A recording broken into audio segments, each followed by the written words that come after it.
Hey guys, welcome back to my channel. My name's Stacy. This is going to be my December reading wrap up.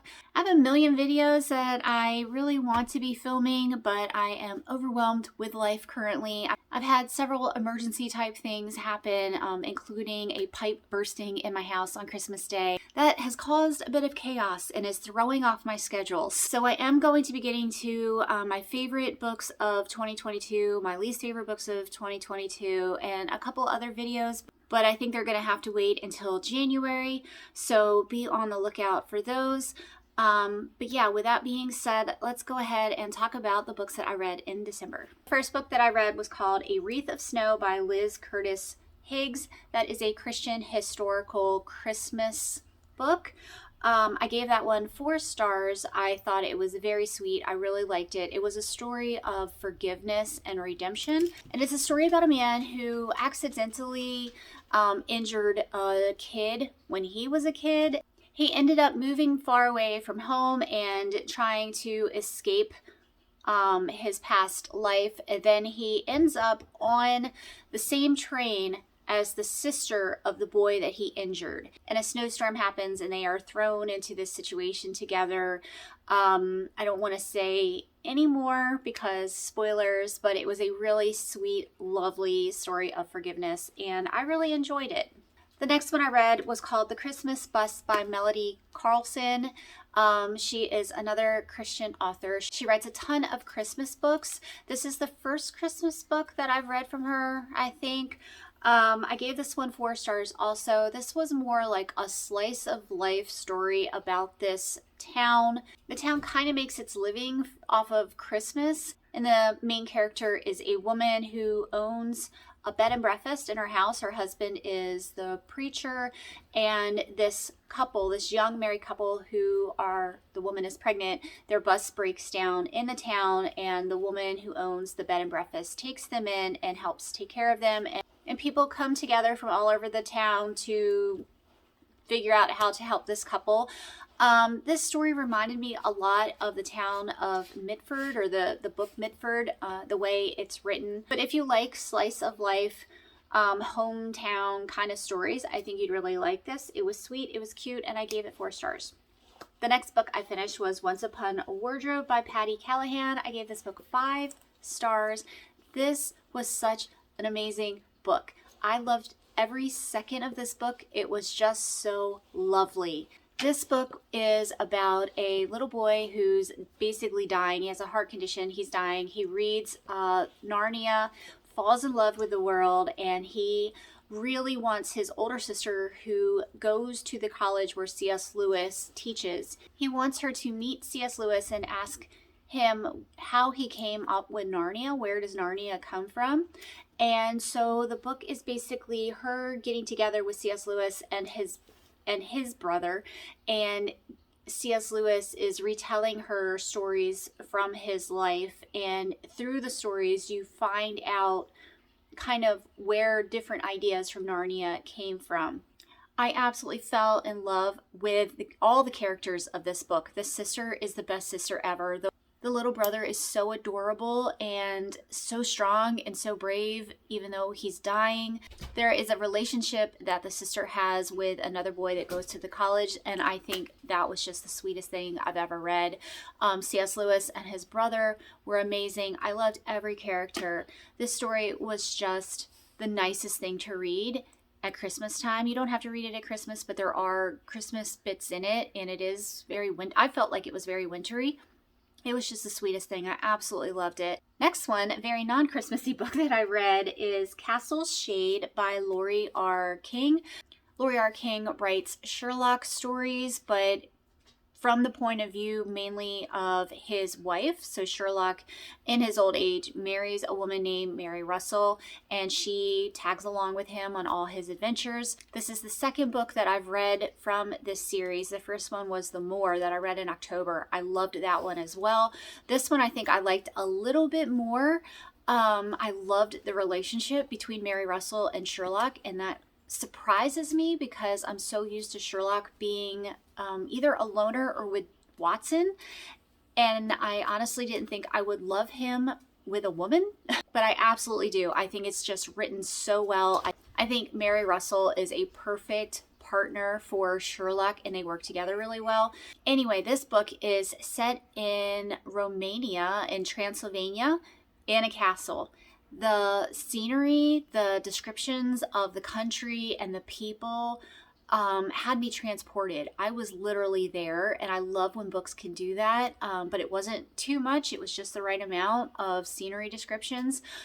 I also really liked the mystery. It was not a murder mystery, and I really appreciate how a lot of Sherlock stories in general aren't murder mysteries. They're other kind of mysteries. This book made me laugh. Again, the relationship between Mary Russell and Sherlock is kind of hilarious. Mary is very snarky and sarcastic. I just love her personality. And at the beginning of the book, Mary is sick. They're on a train together traveling to Romania, and Mary is battling a pretty severe cold. And I was sick at the time that I was reading this, so I totally related to all her symptoms and how she was feeling. It just brought it all even more to life for me because I was feeling what she was talking about. So yeah, if you are looking for a fun adventure set in a magical country with really interesting characters, I would definitely give this book a try. Also, this fit one of the prompts for the Cloak and Dagger Christmas. I forgot to mention that I ended up doing a lot of the prompts from that readathon. Even though I wasn't officially doing the readathon, I ended up reading a lot of mysteries. So there was a prompt for that to read a book that features royalty, and this book is set in a castle, and it features the Queen of Romania. And this queen was actually based off of the real Queen of Romania, and her real life story is fascinating. I ended up going down a rabbit hole and doing all kinds of research on this queen and her family and all the things, and it was just such a fun ride. The next one is a book that I listened to. It's a very short book. It's called A Fatal Fall by Matthew Costello, and this is part of the Cheeringham mystery series.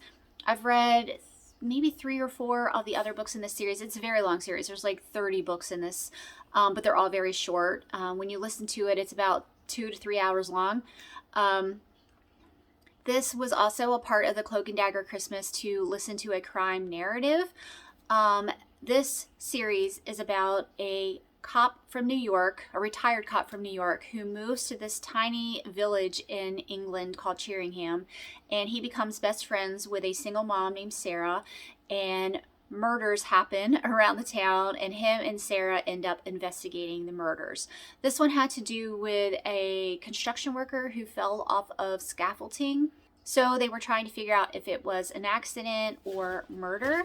That's basically the story. I can't say anymore because it's so short. The main reason I love these stories is I love the setting of the town. This also took place around Christmas. Lots of wintry scenes, tons of snow.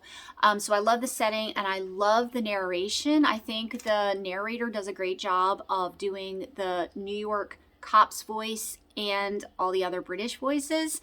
So yeah, I love that, but I didn't love the mystery very much, and I find that's how it's playing out with most of these Cheeringham books. I love the setting and I love the narration. I love the relationship between the cop and Sarah, but the mysteries are just kind of eh. Next one was called Upon the Midnight Clear by Tasha Alexander. She is a Christian historical mystery author. I've never read her before, but she has a ton of books out.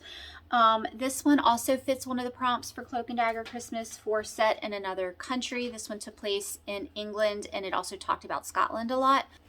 This one was a novella set at Christmas time, and it was about a man whose wife gives birth, and her parents hated the husband, so they lied to the husband and said that the daughter and the baby had died in childbirth, and so he lived for many years believing his family was gone, and then he finds out that that might not be true.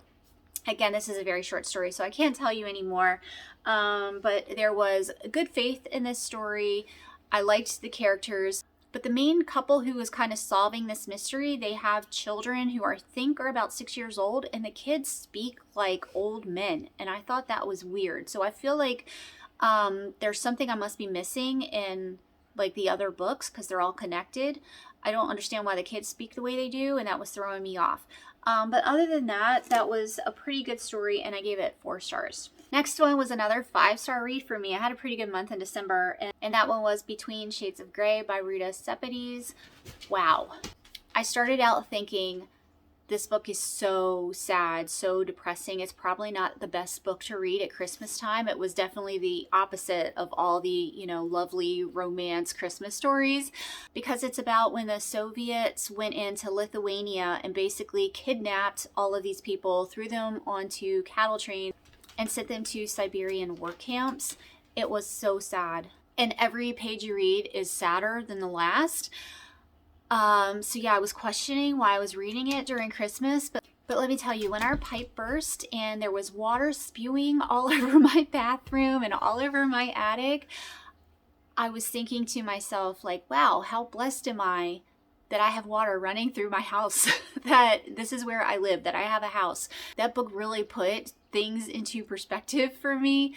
So even when something really cruddy is going on in your life, you can look back to what those people went through, and it doesn't even compare. So it's kind of the worst book to read at Christmas time, but also the best book to read at Christmas time, because it just makes you feel so blessed and so grateful. But yeah, 5 stars, absolutely amazing. And now I want to read every book that Ruta Sepetys, is that how you say her name? I'm not even sure if I'm saying that right. I want to read every book that she writes. All right, I have a few more I want to mention for the Cloak and Dagger Christmas. I read The Mistletoe Murder by Patti James. I just read that one story. I did get the book that has a bunch of her short stories in it, but I only read that first story. That one goes with the prompt for an alliterative title, Mistletoe Murder. I actually did not like that one. I didn't like how it ended, and I decided not to read the rest of that book. The other one that I read for the prompts is The Blue Carbuncle by Sir Arthur Conan Doyle. I had to throw actual Sherlock into this mix.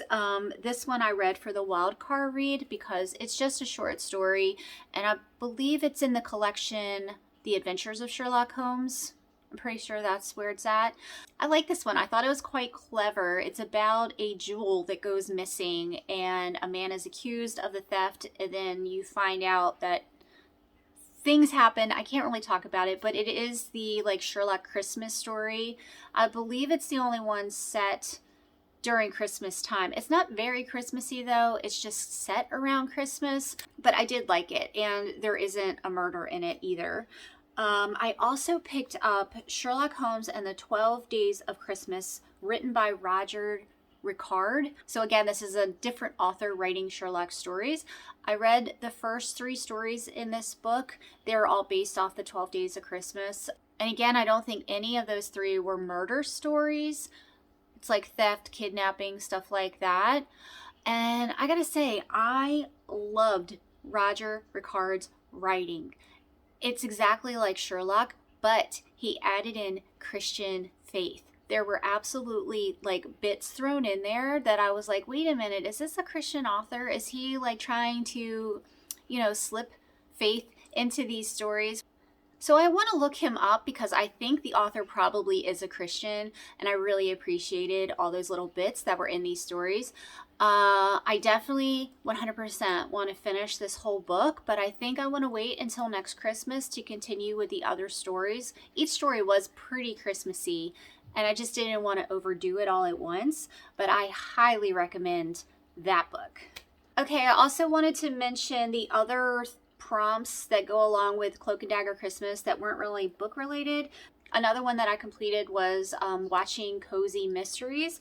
I did watch an episode of Murder, She Wrote. It was season 9, episode 9, and as far as I could tell, that's the only Christmas episode set at Christmas. I actually didn't care for it. I was quite bored through the whole episode. Murder, She Wrote is hit or miss with me. Some of them I think are pretty good, and some of them are just whatever. I also watched Poirot's Christmas. There's a TV show called Poirot, and it basically goes through, each episode is a different story that Poirot is in, and there is a Christmas story. So I watched that. I like that one. I watched the Blue Carbuncle from the Sherlock Holmes TV series that's set in the 80s, the early 80s, I want to say. I really like that. That one was basically word for word for the story, because I had just read the story and then I watched the episode like the next day, and I was like, wow, this is spot on. They did a great job with that.